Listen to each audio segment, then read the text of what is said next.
Next part is ammeter.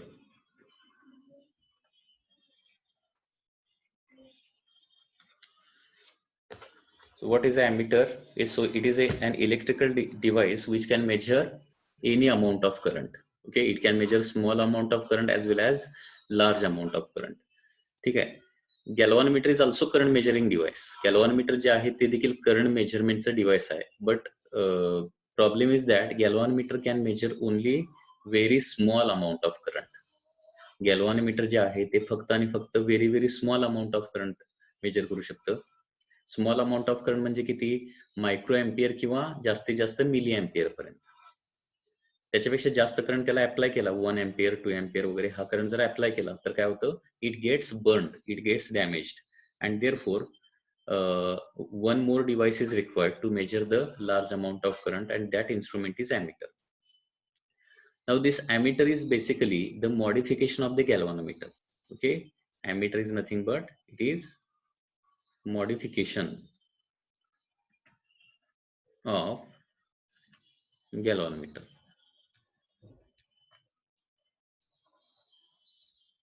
It is a modification of galvanometer. So how is the construction of the ammeter? काय construction आहे बघा. परंतु त्याच्या अगोदर what are the disadvantages of using galvanometer directly for current measurement ते अगोदर बघूया. Okay, first disadvantages of using galvanometer.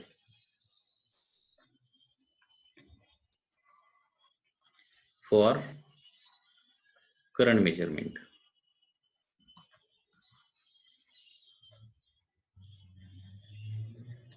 Okay, so directly galvanometer जे आहे ते आपल्याला करंट मेजरमेंटसाठी वापरता येणार नाही. आणि डायरेक्टली वापरला तर काय होणार आहे? त्याचे काही प्रॉब्लेम्स किंवा डिसएडव्हान्टेजेस असणार आहेत. तर हे डिसएडव्हान्टेजेस काय काय आहेत बघा. First disadvantage okay is that it can measure only small amount of current and large current cannot be measured. That is the first disadvantage.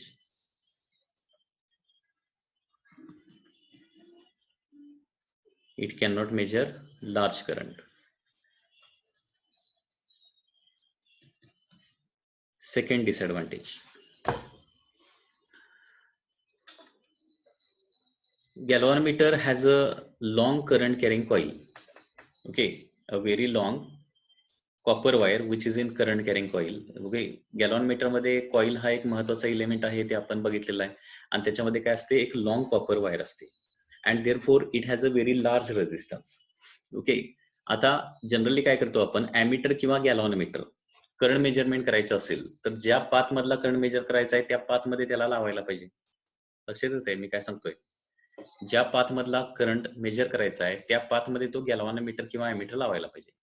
आता त्या पाथ मध्ये जर गॅल्व्हॅनोमीटर लावला तर गॅल्व्हॅनोमीटरचा रेझिस्टन्स त्या पाथ मध्ये येणार आणि पूर्वी जो करंट होता त्याच्यापेक्षा काय करणार आहे? It will show less current. लक्षात येत आहे ना? कारण तो रेझिस्टन्स त्या पाथ मध्ये आल्यामुळे त्या पाथ मधला जो करंट जो आहे तो कमी होणार आहे आणि it can not show correct value. म्हणजे गॅल्व्हॅनोमीटर किंवा ॲमीटर, आयडियल गॅल्व्हॅनोमीटर किंवा आयडियल ॲमीटर कसा पाहिजे? It should have zero resistance.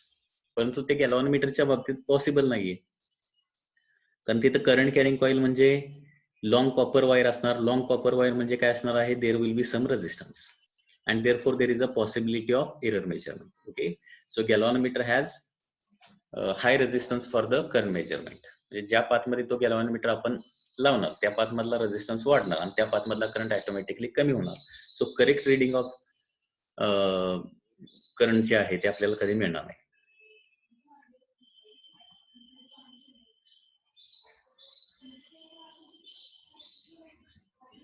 Galvanometer has high resistance. This is the second problem. Third problem is that suppose suddenly large current passes through the galvanometer. Then galvanometer cannot handle large current and it can get damaged, it can get burnt. Okay, जे large current जर चुकून त्याच्यामधून pass झाला तर काय होऊ शकतं? ती कॉईल जी आहे ती बर्न होऊ शकते. त्याच्यामुळे डायरेक्टली त्या पाथ मध्ये लावणं हे खूप रिस्की आहे. लक्षात घ्या current मेजरमेंटसाठी. Okay, galvanometer coil is delicate. It can get burnt or damaged if suddenly large current passes.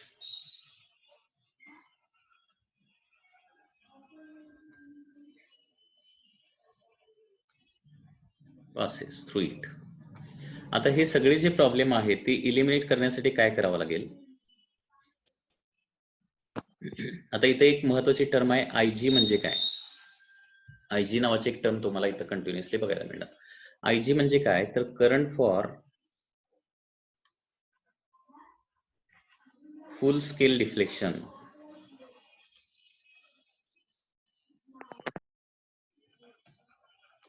Of galvanometer. Current for full scale deflection of galvanometer, that is IG. हे लक्षात ठेवा. हे आपल्याला टर्म आता इथून पुढे ॲमीटर किंवा व्होल्टमीटरच्या problem मध्ये ही टर्म तुम्हाला बघायला मिळणार आहे. IG means current for full scale deflection of galvanometer. म्हणजे गॅल्व्हॅनोमीटर मधून जास्तीत जास्त किती करंट पास करू शकतो, दॅट इज आयजी.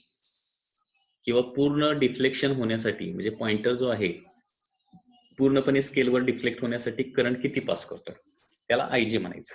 म्हणजे थोडक्यात याचा मिनिंग असा झाला की गॅल्व्हॅनोमीटर मधून जास्तीत जास्त आपण आयजी एवढा करंट पास करू शकतो. त्याच्यापेक्षा जास्त करंट पास केला तर ते त्याच्यापेक्षा जास्त डिफ्लेक्शन होऊच शकत नाही किंवा गॅल्व्हॅनोमीटर काय होऊ शकतो, डॅमेज होऊ शकतो.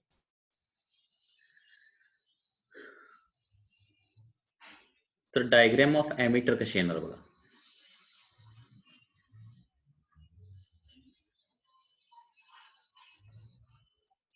Diagram of ammeter is like this. So for example, this is galvanometer, and to this galvanometer a parallel resistance is connected, and this parallel resistance is called as shunt. याला काय म्हणायचं, शंट असं म्हणायचं. Shunt या शब्दाचा मीनिंगच लक्षात घ्या, parallel resistance. Shunt is called as parallel resistance. शंटलाच पॅरलल रेजिस्टन्स असं म्हणायचं. आणि गॅल्व्हॅनोमीटरला या पद्धतीने एक सुटेबल स्मॉल शंट जोडला तर ही जी अरेंजमेंट आहे दिस इज कॉल्ड ॲज ॲमीटर. म्हणजे ॲमीटर म्हणजे खूप काही वेगळं नसते, फक्त ते गॅल्व्हॅनोमीटर घ्यायचा आणि एक सर्टन व्हॅल्यूचा शंट काय करायचा आहे, त्याला जोडायचा आहे. ओके, सो असा एक क्वेश्चन येऊ शकतो, म्हणजे फॉर एक्झाम्पल थेरीला how to convert galvanometer into ammeter. त्याचं साधं सोपं सिंपल सोल्युशन असं आहे किंवा सेंटेन्स असं येणार आहे,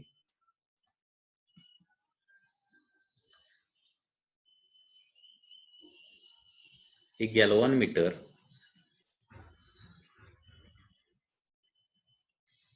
is converted to ammeter by connecting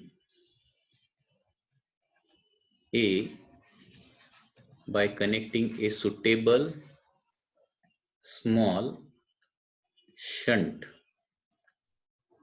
parallel to it. Okay, so this is the sentence to convert galvanometer into ammeter.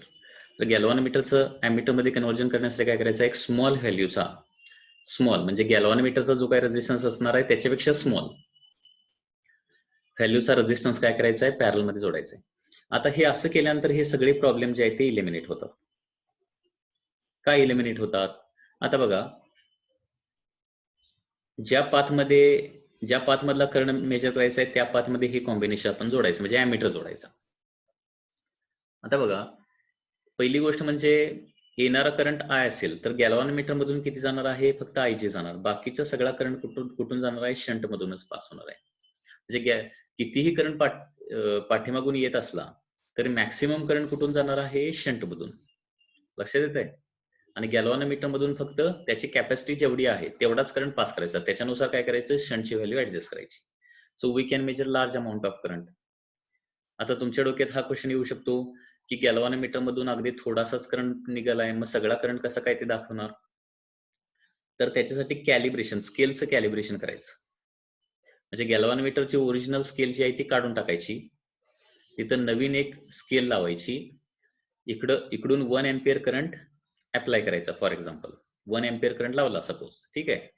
तर 1 एम्पियर मधला कदाचित 0.1 एम्पियर करंट गॅल्व्हॅनोमीटर मधून पास जाणार आणि त्याच्यामुळे स्केलवर काय होणार आहे, 0 पासून पॉइंटर कुठेतरी पुढे जाणार आहे आणि त्याला काय करायचं, 1 एम्पियर मार्क करायचं.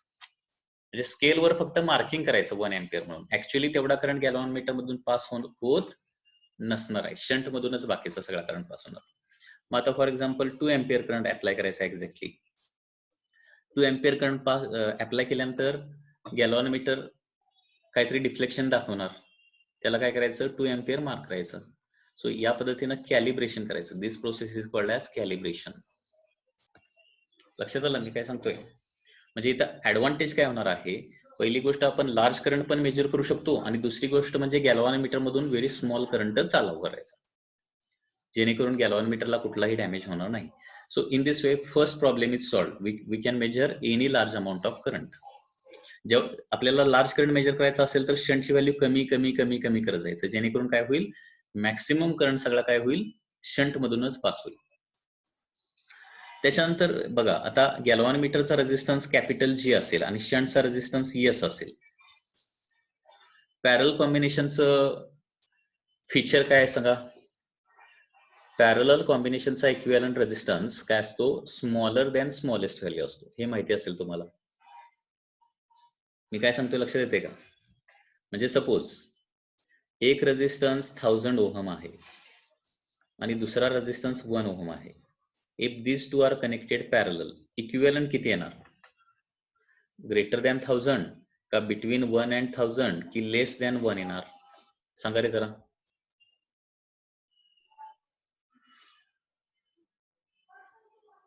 काय होणार?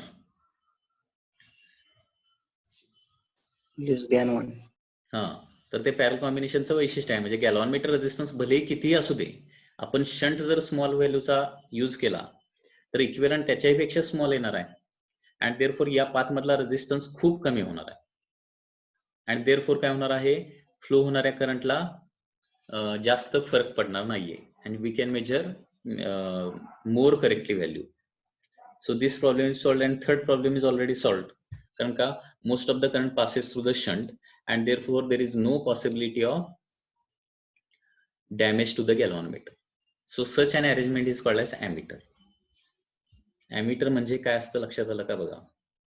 Okay, a galvanometer is converted into ammeter by connecting a suitable small shunt parallel to that galvanometer. Actually shunt या शब्दाचाच मीनिंग काय होतो, पॅरलल रेझिस्टन्स असा होतो.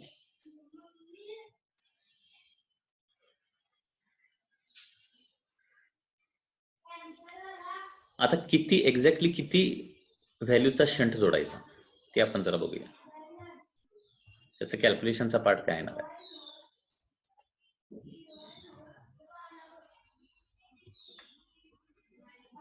Expression for the shunt. So once again diagram.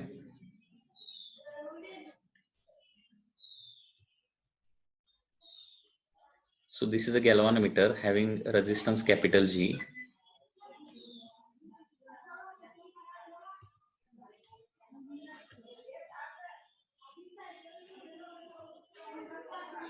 This is the shunt.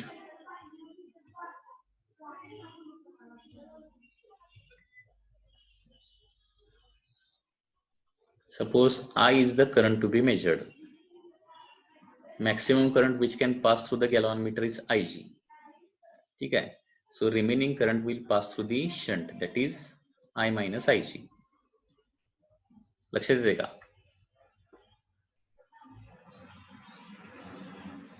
आपल्याला काय करायचं आहे, शंटचा formula find out करायचा आहे. शंट रेझिस्टन्स किती असेल. सपोज I करंट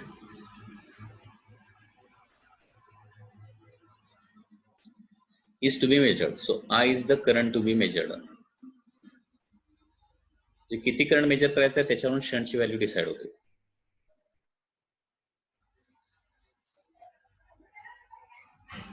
त्याच्यानंतर IG म्हणजे काय, मग अशीच सांगितलंय, current for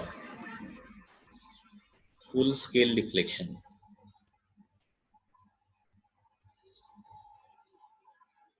capital G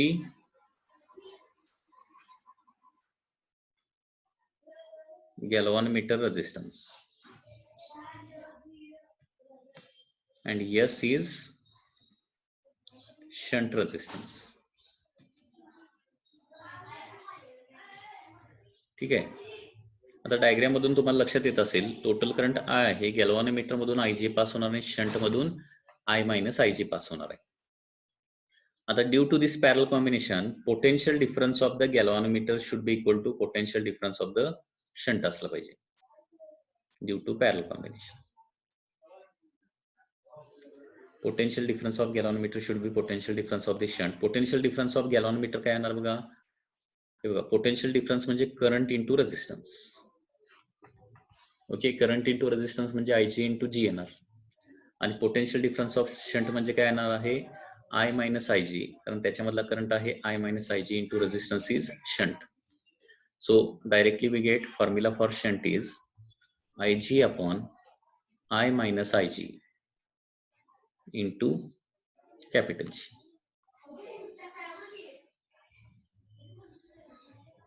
So this is the formula for the shunt.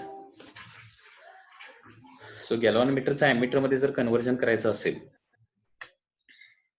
तर लागणारा जो शंट आहे त्याचा फॉर्म्युला काय असणार आहे, S is equal to IG upon I minus IG into capital G.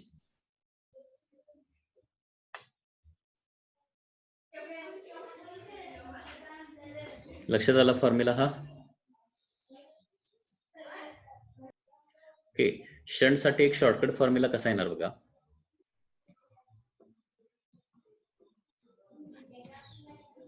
if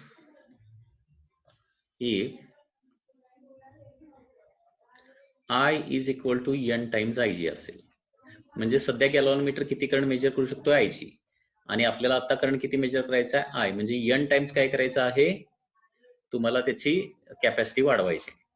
म्हणजे ओके, N टाइम्स जर काय करायचं असेल, त्या एमीटरची कॅपॅसिटी वाढवायची असेल, म्हणजे I is equal to N times IG करायचा असेल, तर शंटचा फॉर्म्युला काय येणार बघा, IG upon I means N times IG minus IG into capital G.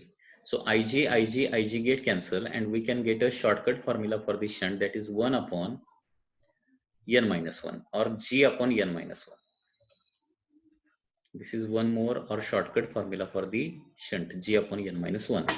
Okay, याचं काही क्वेश्चन्स बघूया म्हणजे तुम्हाला लक्षात येईल. म्हणजे हे ऍक्च्युअली तुम्हाला तोंडी कॅल्क्युलेशन करता येईल. आता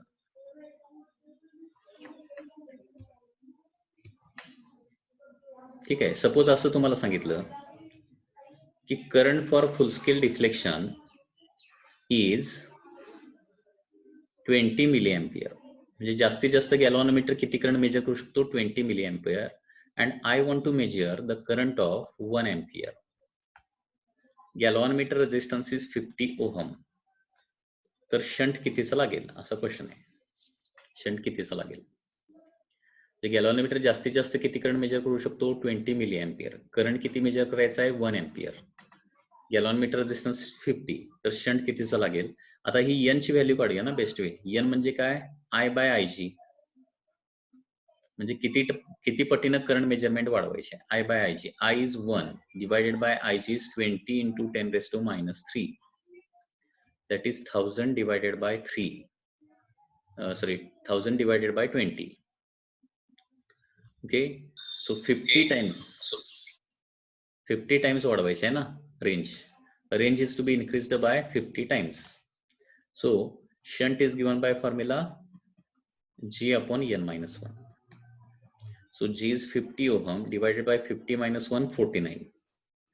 So shunt required is 50 by 49 ohm. So approximate value of shunt is 1 ohm. 1 ohmचा shunt मला जोडला तिथे पॅरल मध्ये की तो एमीटर मध्ये कन्वर्ट होणार आहे. म्हणजे हा जो एमीटर आहे तो जास्तीत जास्त किती एम्पियर पर्यंत करंट मेजर करू शकतो, 1 एम्पियर पर्यंत.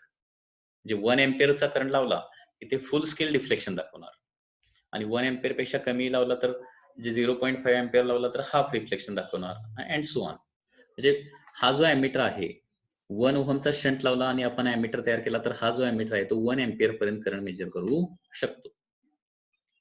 लक्षात आलं. सपोज 1 एम्पियर ऐवजी आता 5 एम्पियर करंट मला मेजर करायचं आहे. Same problem. 5 एम्पियर करंट मला मेजर करायचं आहे. तर आता इथं एन किती येणार बघा मग.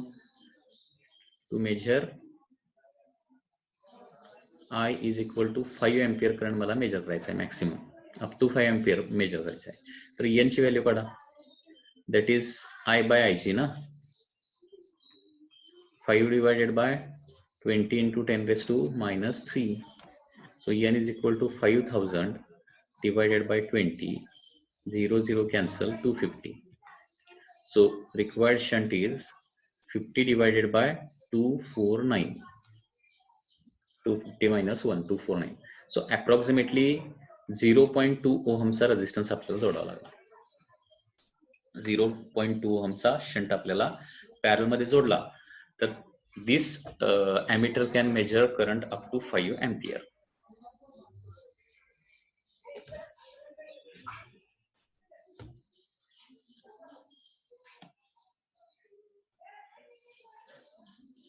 Any doubt in this case?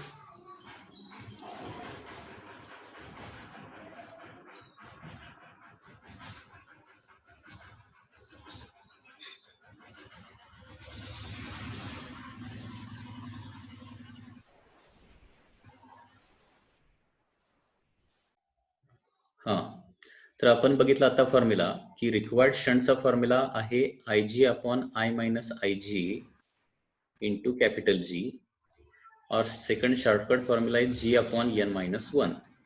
तर N म्हणजे काय असतं, how much time range to be increased, किती टाइम्स ना रेंज वाढवायची आहे, that is I divided by IG.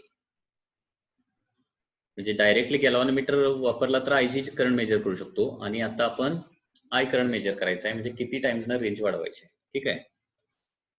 आणखी एक इम्पॉर्टंट फॉर्म्युला येतं की टोटल करंट मधला किती करंट गॅल्व्हॅनोमीटर मधून पास होणार आहे, that is IG divided by I. हा फॉर्म्युला आहे. म्हणजे तेच आहे ते कॅल्क्युलेशन करून सॉल्व्ह केलं तर IG अपॉन I येतं S upon S plus G.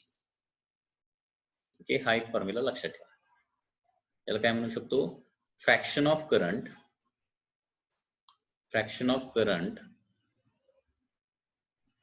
passing through